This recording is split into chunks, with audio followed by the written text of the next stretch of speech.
Hello friends, welcome back to our channel. ಹೇಗಿದ್ದೀರಾ ಎಲ್ಲರೂ ಚೆನ್ನಾಗಿದ್ದೀರಾ ಅಂತ ಅಂದ್ಕೊಂಡಿದ್ದೀನಿ. ಸೊ ಇವತ್ತು ನಾನು ಮಾಡ್ತಾಯಿದ್ದೀನಿ restaurant special masala dosa. So ರೆಸ್ಟೋರೆಂಟ್ನವರು ಯಾವ ಒಂದು ಸೀಕ್ರೆಟ್ ಇಂಗ್ರೀಡಿಯೆಂಟ್ನ ಹಾಕ್ತಾರೆ, ಈಗ ಹೇಗೆ ಮಸಾಲೆ ದೋಸೆ ಅಷ್ಟು ಕ್ರಿಸ್ಪಿಯಾಗಿ ಚೆನ್ನಾಗಿ ಬರುತ್ತೆ ಅನ್ನೋದನ್ನ ಇವತ್ತು ನಾನು ಶೇರ್ ಮಾಡ್ತಾಯಿದ್ದೀನಿ. ಸೊ ವಿಡಿಯೋನ ಪೂರ್ತಿ ಕಂಪ್ಲೀಟಾಗಿ ವಾಚ್ ಮಾಡಿ.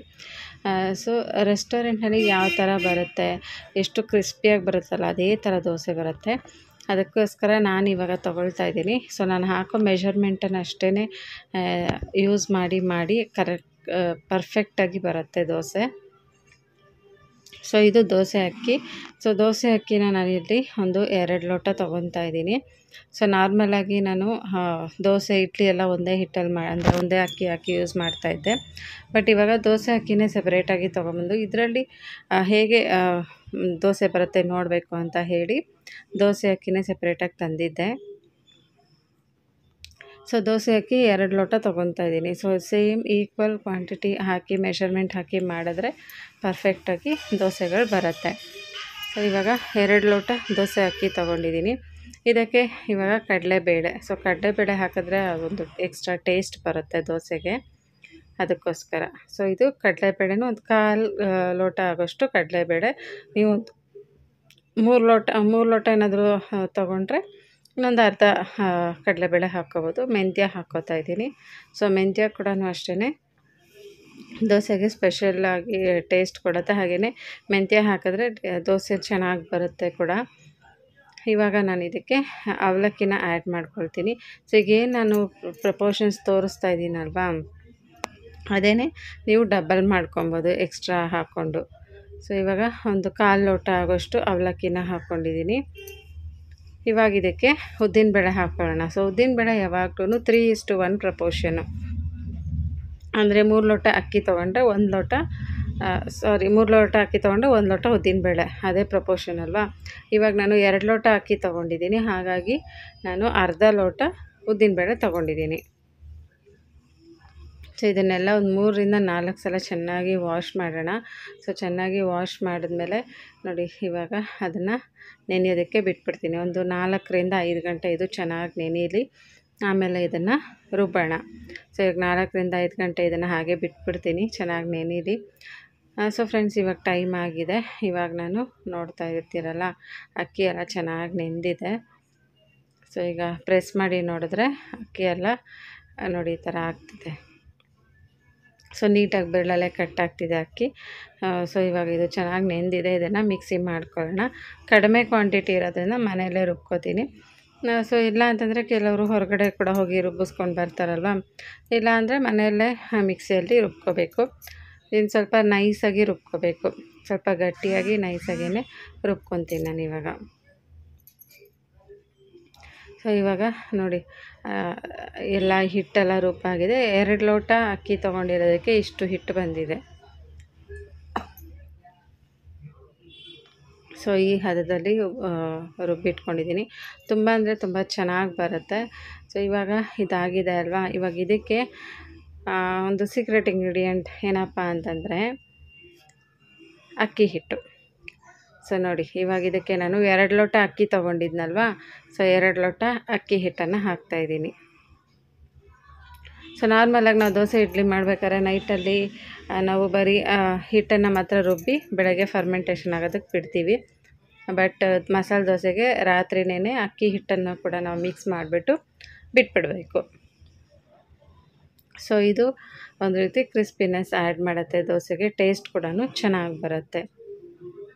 ಸೊ ಈಗ ನೋಡ್ತಾ ಇದ್ದೀರಲ್ಲ, ಪರ್ಫೆಕ್ಟಾಗಿ ಇವಾಗ ಇದನ್ನು ಚೆನ್ನಾಗಿ ಗಂಟೆಗಳಿಲ್ಲದೆ ಅದೇ ಹಿಟ್ಟಿಗೆ ಅಕ್ಕಿ ಹಿಟ್ಟು ಹಾಕ್ಕೊಂಡು ಚೆನ್ನಾಗಿ ಮಿಕ್ಸ್ ಮಾಡ್ಕೊಬೇಕು. ಇದನ್ನು ಈ ರೀತಿ ಚೆನ್ನಾಗಿ ಮಿಕ್ಸ್ ಮಾಡ್ಕೊಬೇಕು. ಒಂದು ಚೂರು ಕೂಡ ಇದು ಗಂಟೆ ಇರಬಾರ್ದು.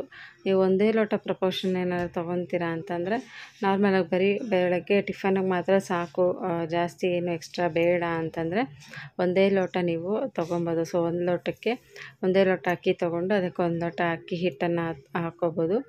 ಹಾಗೆ 1/4 ಲೋಟ ಆಗೋಷ್ಟು ಉದ್ದಿನಬೇಳೆನ ತೊಗೊಂಡು ನೀವು ಮಾಡ್ಕೊಬೋದು.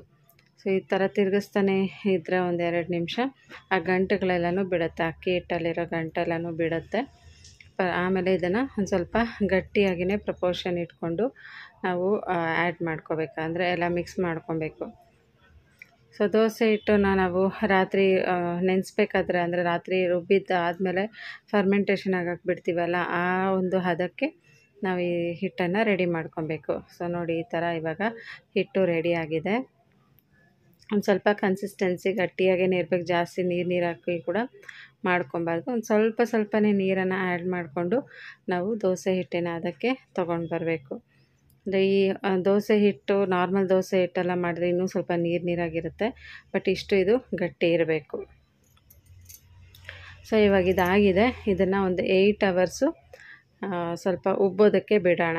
ಸೊ ಇವಾಗ ಇದೆಲ್ಲ ಆಗಿದೆ. ಒಂದು ಪ್ಲೇಟ್ ಕ್ಲೋಸ್ ಮಾಡಿಬಿಟ್ಟು 8 ಗಂಟೆಗಳನ್ನ ಇದನ್ನು ಹಾಗೇ ಬಿಟ್ಬಿಡ್ತೀನಿ. ಇವಾಗ ಇದನ್ನು ಓವರ್ ನೈಟು ಹಾಗೆ ಉಬ್ಬೋದಕ್ಕೆ ಬಿಟ್ಬಿಡೋಣ. ರಾತ್ರಿ ಪೂರ ಇದು ಫರ್ಮೆಂಟೇಷನ್ ಆಗುತ್ತೆ. ಸೊ ಈಗ ಬೆಳಗಾಗಿದೆ, ನೋಡ್ತಾ ಇರ್ಬೋದು ಯಾವ ಥರ ಉಬ್ಬಿ ಬಂದಿದೆ ಅಂಥೇಳಿ. ಸೊ ಇವಾಗ ಇದು ಕರೆಕ್ಟಾಗಿ ಚೆನ್ನಾಗಿ ಉಬ್ಬಿ ಬಂದಿದೆ. ಸೊ ಇವಾಗ ಇದಕ್ಕೆ ನಾವು ಇನ್ನೇನಪ್ಪ ಆ್ಯಡ್ ಮಾಡಬೇಕು ಅಂದರೆ ಉಪ್ಪು, ಟೇಸ್ಟ್ಗೆ ಎಷ್ಟು ಬೇಕೋ ಅಷ್ಟು ಉಪ್ಪನ್ನು ಆ್ಯಡ್ ಮಾಡಿಕೊಂಡು 1 ಸ್ಪೂನ್ ಸಕ್ಕರೆನ ಹಾಕ್ತಾಯಿದ್ದೀನಿ. ಸಕ್ಕರೆ ಹಾಕೋದ್ರಿಂದ ಕಲರ್ ಬರುತ್ತೆ ನಾವು ಬೇಯಿಸ್ಬೇಕಾದ್ರೆ. ಹಾಗಾಗಿ ಮಸಾಲೆ ದೋಸೆ ಕಲರ್ ಬರುತ್ತಲ್ಲ, ಕೆಂಪಗೆ ಒಂದು ರೀತಿ ಬ್ರೌನ್ ಕಲರು ಆ ರೀತಿ ಬರುತ್ತೆ. ಸೊ ಇವಾಗ ಇದನ್ನು ಎಲ್ಲನೂ ಚೆನ್ನಾಗಿ ಮಿಕ್ಸ್ ಮಾಡ್ತಾಯಿದ್ದೀನಿ. ಸೊ ಇದೆಲ್ಲ ಚೆನ್ನಾಗಿ ಮಿಕ್ಸ್ ಮಾಡಿಬಿಟ್ಟು ಒಂದು ಸ್ವಲ್ಪ ಹೊತ್ತು ಹಾಗೆ ಎತ್ತಿಟ್ಬಿಡ್ತೀನಿ ಇದೆಲ್ಲನೂ. ಸೊ ನೋಡಿ, ಇವಾಗ ಪರ್ಫೆಕ್ಟಾಗಿ ಆಗಿದೆ. ನೀರು ಬೇಕಾದರೆ ಆಮೇಲೆ ಆ್ಯಡ್ ಮಾಡ್ಕೊಳ್ಳೋಣ. ಒಂದು ಚೂರು ನೀರು ಆ್ಯಡ್ ಮಾಡ್ಕೋಬೇಕಷ್ಟೇ. ಸೊ ಅದನ್ನು ಈಗ ಸೈಡ್ಗೆ ಇಟ್ಟಿದ್ದೀನಿ. ಇವಾಗ ಇದಕ್ಕೆ ಪಲ್ಯ ರೆಡಿ ಮಾಡ್ಕೊತಾ ಇದ್ದೀನಿ. ಸೊ ಪಲ್ಯಕ್ಕೆ ಒಂದು ಬಾಣಲಿಗೆ ಒಂದು ಸ್ವಲ್ಪ ಎಣ್ಣೆ ಹಾಕ್ಕೊಂಡು ಕಡಲೆಬೇಳೆ ಹಾಕೋತಾಯಿದ್ದೀನಿ. ಸೊ ಕಡಲೆಬೇಳೆನೇ ಮೇನ್ ಈ ಒಂದು ಪಲ್ಯಕ್ಕೆ, ಯಾಕಂದರೆ ಸೆಂಟ್ರಲ್ಲಿ ಅದು ಕಡಲೆಬೇಳೆ ಸಿಗ್ತಾಯಿದ್ರೆ ಚೆನ್ನಾಗಿರುತ್ತೆ. ಈಗ ಸಾಸಿವೆ ಹಾಕೋತಾಯಿದ್ದೀನಿ ಒಗ್ಗರಣೆಗೆ, ಹಾಗೆ ಜೀರಿಗೆ 1 ಸ್ಪೂನ್ ಜೀರಿಗೆ ಹಾಕ್ಕೋತಾಯಿದ್ದೀನಿ. ಮತ್ತು ಈಗ ಹಸಿಮೆಣ್ಸಿನ್ಕಾಯಿ ಹಾಕ್ಕೋತಾಯಿದ್ದೀನಿ. ಸೊ ಹಸಿಮೆಣ್ಸಿನ್ಕಾಯಿನ ಸಣ್ಣಕ್ಕೆ ಹೆಚ್ಚಿಟ್ಕೊಂಡು ಹಾಕ್ತಾಯಿದ್ದೀನಿ. ಸೊ ಇದು ಕೂಡ ನಮಗೆ ಆ ಪಲ್ಯ ಜೊತೆನೇ ಸೇರ್ಕೊಂಡು ಬಿಡಲಿ ಅಂಥೇಳಿ ಸಣ್ಣಕ್ಕೆ ಹೆಚ್ಚಿದ್ದೀನಿ. ಸೊ ಒಂದು 3 ಈರುಳ್ಳಿ ಸಣ್ಣಕ್ಕೆ ಹೆಚ್ಚಿಟ್ಕೊಂಡು ಈರುಳ್ಳಿ ಕೂಡ ಆ್ಯಡ್ ಮಾಡ್ತಾಯಿದ್ದೀನಿ. ಮೇಯ್ನಾಗಿ ಈ ಒಂದು ಆಲೂಗಡ್ಡೆ ಪಲ್ಯಕ್ಕೆ ಈರುಳ್ಳಿ ಚೆನ್ನಾಗಿ ಹಾಕಿದ್ರೆ ಚೆನ್ನಾಗಿರುತ್ತೆ. ಹಾಗಾಗಿ ಒಂದು ಸ್ವಲ್ಪ ಕರಿಬೇವಿನ ಸೊಪ್ಪನ್ನು ಆ್ಯಡ್ ಮಾಡಿದ್ದೀನಿ. ಇವಾಗ ಎಲ್ಲನೂ ಚೆನ್ನಾಗಿ ಫ್ರೈ ಮಾಡ್ಕೊಳ್ಳೋಣ ಒಂದು ಸ್ವಲ್ಪ. ಸೊ ಈ ಟೈಮಲ್ಲಿ ನಾನು ಇದಕ್ಕೆ ಒಂದು ಟೊಮೆಟೊ ಕೂಡ ಆ್ಯಡ್ ಮಾಡ್ಕೊತಾಯಿದ್ದೀನಿ. ಟೊಮೆಟೊ ಆಪ್ಷನಲ್ಲು, ಬೇಕಿದ್ದರೆ ಸ್ಕಿಪ್ ಮಾಡ್ಬೋದು, ಹಾಕಿದ್ರೂ ಚೆನ್ನಾಗಿರುತ್ತೆ. ಇಲ್ಲಾಂದರೆ ಲಾಸ್ಟಿಗೆ ನಿಂಬೆಹಣ್ಣನ್ನು ಕೂಡ ಆ್ಯಡ್ ಮಾಡ್ಕೊಬೋದು. ಇವಾಗ ಸ್ವಲ್ಪ ಅರಿಶಿನ ಆ್ಯಡ್ ಮಾಡ್ತಾಯಿದ್ದೀನಿ. ಹಾಗೆಯೇ ಟೇಸ್ಟಿಗೆ ಬೇಕಾದಷ್ಟು ಉಪ್ಪನ್ನು ಕೂಡ ಆ್ಯಡ್ ಮಾಡ್ತಾಯಿದ್ದೀನಿ. ಸೊ ಆಲೂಗಡ್ಡೆ ಎಲ್ಲ ಉಪ್ಪು ಹಾಕಿದ್ರೆ ಹೀರ್ಕೊಳ್ಳುತ್ತೆ. ಸೊ ಹಾಗಾಗಿ ಟೇಸ್ಟ್ ನೋಡಿಕೊಂಡು ಉಪ್ಪನ್ನು ಆ್ಯಡ್ ಮಾಡಿದ್ದೀನಿ. ಸೊ ಇವಾಗ ಇದೆಲ್ಲ ಚೆನ್ನಾಗಿ ಫ್ರೈ ಆಗ್ತಾಯಿದೆ. ಸೊ ಟೊಮೆಟೊ ಒಂದು ಸ್ವಲ್ಪ ಸಾಫ್ಟ್ ಆಗಬೇಕು, ಅಲ್ಲಿವರೆಗೂ ಇದನ್ನು ಸ್ವಲ್ಪ ಚೆನ್ನಾಗಿ ಫ್ರೈ ಆದರೆ ಸಾಕು. ಜಾಸ್ತಿನೂ ಫ್ರೈ ಆಗೋದನ್ನು ಬೇಡ, ಯಾಕಂದರೆ ಈರುಳ್ಳಿ ಒಂದು ಸ್ವಲ್ಪ ಕ್ರಂಚಿಯಾಗಿ ಸಿಗ್ತಾ ಇರಬೇಕು. ಸೊ ಇವಾಗ ನಾನು ಇದಕ್ಕೆ ಆಲೂಗಡ್ಡೆನ ಬೇಯಿಸಿಟ್ಕೊಂಡಿದ್ನಲ್ವ, ಸೊ ಆಲೂಗಡ್ಡೆನೆಲ್ಲನೂ ಹಾಕಿ ಚೆನ್ನಾಗಿ ಇದಕ್ಕೆ ಮಿಕ್ಸ್ ಮಾಡ್ಕೊತಾಯಿದ್ದೀನಿ ಒಗ್ಗರಣೆಗೆ. ಸೊ ಈ ಒಂದು ಆಲೂಗಡ್ಡೆ ಪಲ್ಯ ಇದೆಯಲ್ಲ ತುಂಬಾ ಚೆನ್ನಾಗಿರುತ್ತೆ. ಬೇಕಿದ್ದರೆ ನಾವು ಇದಕ್ಕೆ ಕ್ಯಾಪ್ಸಿಕಮ್ ಕೂಡ ಆ್ಯಡ್ ಮಾಡ್ಕೊಬೋದು. ಸೊ ಕ್ಯಾಪ್ಸಿಕಮ್ ಆ್ಯಡ್ ಮಾಡಿದ್ರೂ ಚೆನ್ನಾಗಿರುತ್ತೆ, ಇಲ್ಲಾಂದರೆ ಸ್ಕಿಪ್ ಮಾಡ್ಬೋದು. ಮಸಾಲೆ ದೋಸೆ ಆಗಿರೋದ್ರಿಂದ ನಾವು ಕ್ಯಾಪ್ಸಿಕಮ್ ಏನು ಬೇಡ, ಇದೇ ಥರನೇ ಮಾಡಿಕೊಂಡ್ರೆ ಸಾಕು. ಸೊ ಆಲೂಗಡ್ಡೆ ಪಲ್ಯಕ್ಕೆ ಲಾಸ್ಟಿಗೆ ನಾನು ಕೊತ್ತಂಬರಿ ಸೊಪ್ಪು ಹಾಕಿ ಗಾರ್ನಿಷ್ ಮಾಡ್ತಾಯಿದ್ದೀನಿ. ಸೊ ಆಲೂಗಡ್ಡೆನೂ ಅಷ್ಟೇ ಜಾಸ್ತಿ ಏನು ನುಣ್ಣಗೆ ಬೇಯಬೇಕಂತೇನಿಲ್ಲ. ಸೊ ಈ ರೀತಿ ಬಾಯಿಗೆ ಸಿಕ್ಕಿದ್ರೂ ಚೆನ್ನಾಗಿರುತ್ತೆ. ಒಂದು ಸ್ವಲ್ಪ ಗಂಟಾಗಿದ್ರೂ ಪಲ್ಯ ಚೆನ್ನಾಗಿರುತ್ತೆ ಆಲೂಗಡ್ಡೆ ಪಲ್ಯ. ಸೊ ಕಡಲೆಬೇಳೆ, ಈರುಳ್ಳಿ, ಹಸಿಮೆಣ್ಸಿನ್ಕಾಯಿ. ಸೊ ಹಸಿಮೆಣ್ಸಿನ್ಕಾಯಿ ಉದ್ದಕ್ಕೆ ಹೆಚ್ಚಿ ಹಾಕೋದ್ರ ಬದಲು ಈ ಥರ ಸಣ್ಣಕ್ಕೆ ಹೆಚ್ಚಿ ಹಾಕ್ಬಿಟ್ರೆ ಜೊತೆಗೆ ತಿನ್ಕೋಬೋದು, ಅಷ್ಟಾಗಿ ಖಾರ ಅನಿಸಲ್ಲ. ಸೊ ಇವಾಗ ನಾನು ಕೆಂಪು ಚಟ್ನಿನ ಮಾಡ್ಕೊತಾಯಿದ್ದೀನಿ. ಸೊ ಆಲೂಗಡ್ಡೆ ಪಲ್ಯ ಎಲ್ಲ ರೆಡಿಯಾಗಿದೆ. ಇವಾಗ ಕೆಂಪು ಚಟ್ನಿನ ಮಾಡ್ಕೊಳ್ಳೋಣ. ಕೆಂಪು ಚಟ್ನಿ ಮಾಡ್ಕೊಳ್ಳೋಕ್ಕೆ ಮೊದಲಿಗೆ ನಾನು ಒಂದು ಅರ್ಧ ಈರುಳ್ಳಿನ ತೊಗೊಂಡಿದ್ದೀನಿ. ಸೊ ಕೆಂಪು ಚಟ್ನಿ ಬಂದು ದೋಸೆ ಮೇಲೆ ಹಾಕ್ತೀವಲ್ಲ ಅದು, ಅದಕ್ಕೆ 1 ಎಸಳು ಬೆಳ್ಳುಳ್ಳಿ ತೊಗೊಂಡಿದ್ದೀನಿ. ಸೊ ಇದು ಹಾಗೆ ಕೂಡ ತಿನ್ಬೋದು ನಾವು, ಚೆನ್ನಾಗಿರುತ್ತೆ. ಮತ್ತು ನಾನು ಬ್ಯಾಡಗಿ ಮೆಣಸಿನ್ಕಾಯಿ ಬರುತ್ತಲ್ಲ, ಬ್ಯಾಡಗಿ ಮೆಣಸಿನ್ಕಾಯಿ, ಗುಂಟೂರು ಮೆಣಸಿನ್ಕಾಯಿ ಎರಡೂ ಬಿಸಿನೀರಲ್ಲಿ ನೆನೆಸಿಟ್ಟಿದ್ದೆ. ಜೊತೆಗೆ ಹುಣಸೆ ಹಣ್ಣು ಕೂಡ ಒಂದು ಚೂರು ಹುಣಸೆ ಹಣ್ಣನ್ನು ಕೂಡ ಬಿಸಿನೀರಲ್ಲಿ ಹಾಕಿ ನೆನೆಸಿಟ್ಟಿದ್ದೆ. ಈ ರೀತಿ ಬಿಸಿನೀರಲ್ಲಿ ಹಾಕಿ ರುಬ್ಬೋದ್ರಿಂದ ಚೆನ್ನಾಗಿ ಬ್ಲೆಂಡ್ ಆಗುತ್ತೆ ಒಣಗಿದ ಮೆಣಸಿನ್ಕಾಯಿ. ಅದಕ್ಕೋಸ್ಕರ ಬಿಸಿನೀರಲ್ಲಿ ಒಂದು ಸ್ವಲ್ಪ ಹೊತ್ತು ನೆನೆಸ್ತೀನಿ. ಸೊ ನೆನೆಸ್ಬಿಟ್ಟು ಒಂದು 10 ನಿಮಿಷ ನೆನೆಸಿದ್ರೂ ಸಾಕು, ಚೆನ್ನಾಗಾಗುತ್ತೆ. ಸೊ ಈ ಟೈಮಲ್ಲಿ ನಾನು ಇದಕ್ಕೆ ಒಂದು ಸ್ವಲ್ಪ ಕಡಲೆ ಪಪ್ಪು ಬರುತ್ತಲ್ಲ, ಅಂದರೆ ಚಟ್ನಿ ಕಡಲೆ, ಇದನ್ನು ಹಾಕ್ಕೋತಾ ಇದ್ದೀನಿ. ಸೊ ಇದೊಂದು ಸ್ವಲ್ಪ ಹಾಕ್ಕೊಂಡು ಅದು ಮೇಲ್ಗಡೆ ಸವರ್ತೀವಲ್ಲ, ಆಗ ಪರ್ಫೆಕ್ಟಾಗಿ ಬರುತ್ತೆ ಅನ್ನೋದಕ್ಕೆ. ಜೀರಿಗೆ 1 ಸ್ಪೂನ್ ಆಗೋಷ್ಟು ಒಂದು ಜೀರಿಗೆನ ಹಾಕ್ಕೋತಾ ಇದ್ದೀನಿ. ರುಚಿಗೆ ಬೇಕಾದಷ್ಟು ಉಪ್ಪು. ಸೊ ಇದನ್ನೆಲ್ಲ ಇವಾಗ ಚೆನ್ನಾಗಿ ಮಿಕ್ಸ್ ಮಾಡ್ಕೊಳ್ಳೋಣ. ತುಂಬ ತೀರಾ ಫೈನ್ ಪೇಸ್ಟು ಬೇಡ, ಒಂದು ಸ್ವಲ್ಪ ತರಿಯಾಗಿದ್ರೂ ಸಾಕು. ಸೊ ಅಷ್ಟರೊಳಗಡೆ ನಾನು ಇನ್ನೊಂದು ಚಟ್ನಿಗೂ ಕೂಡ ರೆಡಿ ಮಾಡ್ಕೊತಾ ಇದ್ದೀನಿ. ಇವಾಗ ಆಲೂಗಡ್ಡೆ ಪಲ್ಯ ಹಾಗೆಯೇ ದೋಸೆ ಮೇಲೆ ಹಾಕೋಂಥ ಚಟ್ನಿಗೆ ಎಲ್ಲ ರೆಡಿ ಮಾಡಿ ಇಟ್ಕೊಂಡಿದ್ದೀನಿ. ಇವಾಗ ನಾರ್ಮಲ್ ಚಟ್ನಿ. ಸೊ ನಾರ್ಮಲ್ ಚಟ್ನಿಗೆ ಅಂದರೆ ಕೊಬ್ಬರಿ ಚಟ್ನಿ ಅಥವಾ ಕಡಲೆ ಚಟ್ನಿ ಅಂತಲೂ ಹೇಳ್ಬೋದು. ಕೊಬ್ಬರಿನೆಲ್ಲ ಅಂದರೆ ಒಂದು ಸ್ವಲ್ಪ ಸ್ಲೈಸಸ್ ಮಾಡಿ ಇಟ್ಕೊಂಡಿದ್ದೀನಿ. ಸೊ ಕೊಬ್ಬರಿ ತುರಿನೂ ಹಾಕ್ಕೋಬೋದು, ಕೊಬ್ಬರಿ ಕೂಡ ಹಾಕ್ಕೋಬೋದು ಸ್ಲೈಸ್ ಮಾಡಿ. ಆಲೂಗಡ್ಡೆ ಹಾಗೆ ಹಾಕ್ಕೋತಾ ಇದ್ದೀನಿ. ಹಸಿ ಚಟ್ನಿ ಅಂತ ಹೇಳ್ಬೋದು ಇದನ್ನು. ಒಂದು ಸ್ವಲ್ಪ ಹುಣಸೆ ಹಣ್ಣನ್ನು ಹಾಕ್ತಾಯಿದ್ದೀನಿ. ಮತ್ತು ಪುದೀನ ಕೊತ್ತಂಬರಿ ಸೊಪ್ಪು ಒಂದು ಸ್ವಲ್ಪ ಅದನ್ನು ಹಾಕ್ಕೋತಾ ಇದ್ದೀನಿ. ಸೊ ಇದನ್ನೆಲ್ಲ ಯಾವುದನ್ನೂ ಫ್ರೈ ಮಾಡ್ತಾಯಿಲ್ಲ, ಹಾಗೆ ಹಾಕ್ತಾಯಿರೋದು. ಕರಿಬೇವಿನ ಸೊಪ್ಪು ಒಂದು ಸ್ವಲ್ಪ ಹಾಕಿದ್ದೀನಿ. ಅದಾದಮೇಲೆ ರುಚಿಗೆ ಖಾರಕ್ಕೆ ಬೇಕಾದಷ್ಟು ಹಸಿಮೆಣ್ಸಿನ್ಕಾಯಿನ ಹಾಕ್ತಾಯಿದ್ದೀನಿ. ಸೊ ಹಸಿಮೆಣ್ಸಿನ್ಕಾಯಿ ಖಾರ ನಾವು ನೋಡಿಕೊಂಡು ಹಾಕ್ಕೋಬೇಕು, ಎಷ್ಟು ಬೇಕೋ ಅಷ್ಟು. ಜೀರಿಗೆ ಒಂಚೂರು ಸ್ವಲ್ಪ ಜೀರಿಗೆ ಹಾಕ್ಕೋತೀನಿ. ಇವಾಗ ಇದಕ್ಕೆ ಕಡಲೆ ಪಪ್ಪು ಬರುತ್ತಲ್ಲ, ಅಂದರೆ ಚಟ್ನಿ ಕಡಲೆ ಅಂತಾರಲ್ಲ, ಅದನ್ನು ಹಾಕ್ಕೋತಾ ಇದ್ದೀನಿ. ಎಷ್ಟು ಬೇಕೋ 1-2 ಇಡಿ ಆಗೋಷ್ಟು ಹಾಕ್ಕೊಂಡಿದ್ದೀನಿ. ಸೊ ಇದು ಹೋಟೆಲ್ಗಳಲ್ಲಿ ಮಾಡ್ತಾರಲ್ಲ, ಒಂಥರ ನೀರು ಚಟ್ನಿ ಅಂತಾರಲ್ಲ, ಆ ಥರ ಇರುತ್ತೆ, ಚೆನ್ನಾಗಿರುತ್ತೆ ಚಟ್ನಿ ಇದು. ಸೊ ಇವಾಗ ಇದಕ್ಕೆ ನಾನು ಉಪ್ಪನ್ನು ಆ್ಯಡ್ ಮಾಡ್ತಾಯಿದ್ದೀನಿ. ಸೊ ಈಗ ಫೈನಲಿ ಚಟ್ನಿಗಳು ರೆಡಿಯಾಗಿದೆ. ಇಲ್ಲಿ ನೋಡ್ತಾ ಇರ್ಬೋದು ಚಟ್ನಿ ಎಷ್ಟು ಚೆನ್ನಾಗಿದೆ ಅಂತ ಹೇಳ್ಬಿಟ್ಟು. ಇದಕ್ಕೇನು ಒಗ್ಗರಣೆ ಏನು ಹಾಕೋದು ಬೇಡ, ಹೀಗೇ ಸಾಕು. ಇದಕ್ಕೆ ನೀರು ಕೂಡ ಏನು ಎಕ್ಸ್ಟ್ರಾ ಬೇಡ, ದೋಸೆಗಲ್ವ, ಇಷ್ಟು ಸಾಕು ಚಟ್ನಿ. ಹಾಗೆಯೇ ಕೆಂಪು ಚಟ್ನಿ ಕೂಡ ರೆಡಿಯಾಗಿದೆ ನೋಡಿ. ಜಾಸ್ತಿ ನೀರು ಹಾಕಿಲ್ಲ ನಾನು, ಒಂಚೂರೇ ಚೂರು ನೀರು ಹಾಕಿ ರುಬ್ಕೊಂಡಿರೋದು. ಪರ್ಫೆಕ್ಟಾಗಿ ರೆಡಿಯಾಗಿದೆ. ಸ್ವಲ್ಪ ತರ್ತರಿಯಾಗಿಯೇ ಇದೆ, ಜಾಸ್ತಿ ಏನು ತರ್ತರಿಯಾಗಿಲ್ಲ. ಇವಾಗ ಚಟ್ನಿ ಎಲ್ಲನೂ ರೆಡಿಯಾಗಿದೆ. ದೋಸೆಗೆ ಹಾಕುವಂಥ ಕೆಂಪು ಚಟ್ನಿ ರೆಡಿಯಾಗಿದೆ, ಹಾಗೆ ಪಲ್ಯ ರೆಡಿಯಾಗಿದೆ. ಇವಾಗ ಇನ್ನು ದೋಸೆ ಒಂದು ಮಾಡ್ಕೋಬೇಕು. ಸೊ ದೋಸೆನೂ ಮಾಡ್ಕೊಂಡ್ಬಿಡೋಣ. ಸೊ ದೋಸೆ ಒಂದು ಮಾಡಿಕೊಂಡ್ರೆ ಬಿಸಿ ಬಿಸಿಯಾಗಿ ಪಲ್ಯ ಚಟ್ನಿ ಜೊತೆ ತಿನ್ನೋದಕ್ಕೆ ತುಂಬಾ ಚೆನ್ನಾಗಿರುತ್ತೆ. ಇವಾಗ ಹೆಂಚು ಚೆನ್ನಾಗಿ ಕಾದಿದೆ. ಫಸ್ಟಿಗೆ ಇದನ್ನು ನಾವು ಈ ರೀತಿ ಈರುಳ್ಳಿ ತಗೊಂಡು, ಸೊ ಈರುಳ್ಳಿಯಿಂದ ಚೆನ್ನಾಗಿ ಇದನ್ನು ಸೀಸನಿಂಗ್ ಮಾಡ್ಕೊಬೇಕು.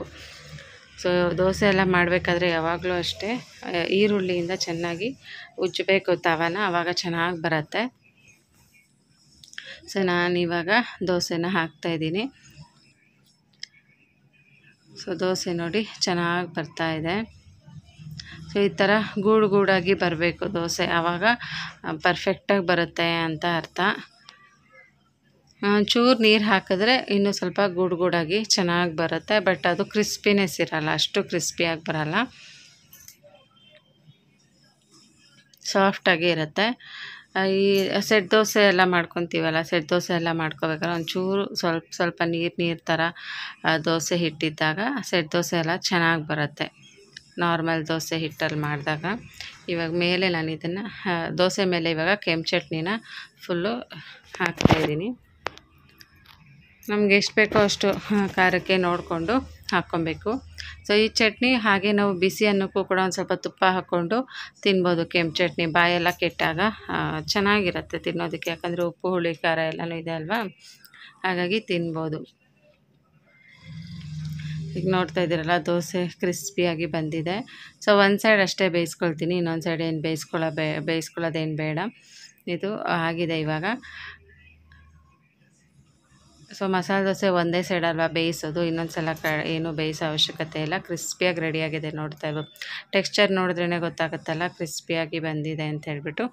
ಸೆಂಟ್ರಲ್ಲಿ ಪಲ್ಯ ಇಟ್ಕೊಂಡು ಸೊ ಈ ರೀತಿ ದೋಸೆಗಳನ್ನ ರೆಡಿ ಮಾಡ್ಕೊಳ್ಳೋದು. ಸೊ ಸೊ ಈಗ ಪರ್ಫೆಕ್ಟಾಗಿ ದೋಸೆ ಅಂತೂ ರೆಡಿಯಾಗಿದೆ. ಸೊ ದೋಸೆ, ಪಲ್ಯ, ಚಟ್ನಿ ಟೆಕ್ಸ್ಚರ್ ನೋಡ್ತಾ ಇದ್ದೀರಲ್ಲ, ಕ್ರಿಸ್ಪಿಯಾಗಿದೆ. ಸೊ ಈ ರೀತಿ ಕ್ರಿಸ್ಪಿಯಾಗಿ ಬಿಸಿ ಬಿಸಿಯಾಗಿ ದೋಸೆ ಮಾಡ್ಕೊಂಡು ತಿಂತಾಯಿದ್ರೆ ಪಲ್ಯ ಜೊತೆ ತುಂಬಾ ಚೆನ್ನಾಗಿರುತ್ತೆ. ಸೊ ಪಲ್ಯ ಹಾಗೆ ಚಟ್ನಿ, ದೋಸೆ ಎಲ್ಲನೂ ಪರ್ಫೆಕ್ಟಾಗಿ ಚೆನ್ನಾಗಿ ಬಂದಿತ್ತು. ಖಾರವಾಗಿ ಸ್ವಲ್ಪ ಟೇಸ್ಟಿಯಾಗಿ ತುಂಬ ಚೆನ್ನಾಗಿತ್ತು. ಇವತ್ತಿನ ಒಂದು ಬ್ರೇಕ್ಫಾಸ್ಟ್ ಅಂತಲೇ ಹೇಳ್ಬೋದು. ಸೊ ಸೂಪರಾಗಿದೆ ಟೇಸ್ಟ್ ಅಂತೂ. ಆ ಕೆಂಪು ಖಾರ ಚಟ್ನಿ ಆಗಿರ್ಬೋದು, ಹಾಗೆ ಪಲ್ಯ ಮತ್ತು ಈ ಒಂದು ಗ್ರೀನ್ ಕಲರ್ ಚಟ್ನಿ. ಸೊ ಮೂರದು ಕಾಂಬಿನೇಷನ್ನು ದೋಸೆ ಜೊತೆಗಂತೂ ಮಾಡಿಸಂಗಿದೆ. ಸೂಪರಾಗಿತ್ತು ಹೇಳಬೇಕು ಅಂತಂದರೆ. ಸೊ ಇದೇ ಥರ ನೀವು ಮಾಡ್ಕೊಂಡು ನೋಡಿ. ಸೊ ದೋಸೆಗಳು ಹೇಗೆ ಬಂತು ಅಂತ ಕಮೆಂಟ್ ಮಾಡಿ. ಸೊ ಎಷ್ಟೋ ವಿಡಿಯೋಗಳು ನೋಡಿರ್ತೀರ ನೀವು ಕೂಡ, ಮಸಾಲೆ ದೋಸೆಗಳದ್ದು ಒಬ್ಬೊಬ್ಬರು ಒಂದೊಂದು ಥರ ಮಾಡಿರ್ತಾರೆ. ಬಟ್ ಸೊ ನಾನು ಒಂದು ಟೈಪಲ್ಲಿ ಮಾಡಿದ್ದೀನಿ, ಯಾವ ಥರ ಬಂದಿದೆ ನನಗಂತೂ ಪರ್ಫೆಕ್ಟಾಗಿ ಬಂದಿದೆ. ಮಸಾಲೆ ದೋಸೆನೇ ತಿಂತಾಯಿದ್ದೀನಿವೇನೋ ಅನ್ನಿಸ್ತಾ ಇದೆ. ಓಕೆ ಫ್ರೆಂಡ್ಸ್, ಈ ವಿಡಿಯೋ ಇಲ್ಲೇ ಎಂಡ್ ಮಾಡ್ತಾಯಿದ್ದೀನಿ. Thank you so much for watching. Take care, bye. ಈ ವಿಡಿಯೋ ಬಗ್ಗೆ ಕಮೆಂಟ್ ಮಾಡಿ. Thank you so much.